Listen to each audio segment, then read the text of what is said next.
ప్రశాంతంగా బీచ్ లో ఎంజాయ్ చేద్దాం అని చెప్పి బీచ్ కోసి కపుల్స్ చేసుకునే దరిద్రాలన్నీ మా కంటికే కనపడ్డాయి. ఆ దరిద్రాలని నేను ఒకటే చూస్తే అలా మీరు చూసేయండి.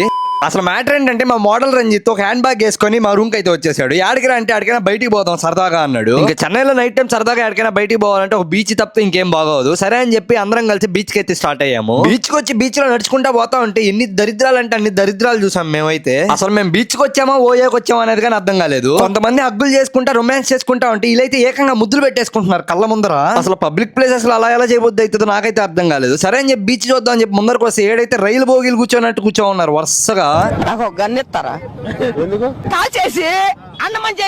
వాళ్ళొకటే నా రొమాన్స్ చేసుకునేది మనం ఎందుకు చేసుకోకూడదు అని చెప్పి మా రంజిత్ గణేష్ అయితే రొమాన్స్ చేసుకుంటా ఉన్నారు బీచ్ లో. ఇంకా మా భరత్ అయితే ఎవడెట్టైనా సావని నాకెందుకు అని చెప్పి స్నాప్లు అయితే తీసుకుంటా ఉన్నాడు. మా పిట్టల ద్వారా గన్ షూటింగ్ అయితే చేశాడు. ఈయన చూస్తుంటే గన్ పట్టుకొని సేమ్ పిట్టలు కొట్టుకునే వాళ్ళకే ఉన్నాడు. మీకు అలా అనిపించుంటే కింద కామెంట్ సెక్షన్ లో అయితే కామెంట్ చేయండి. సరే మరి అలా నా కోసం మీ లక్కీ హ్యాండ్స్ తో యూట్యూబ్ లో సబ్స్క్రైబ్ చేసుకోండి, ఇన్స్టాలో ఫాలో చేసుకోండి. By by, Tata.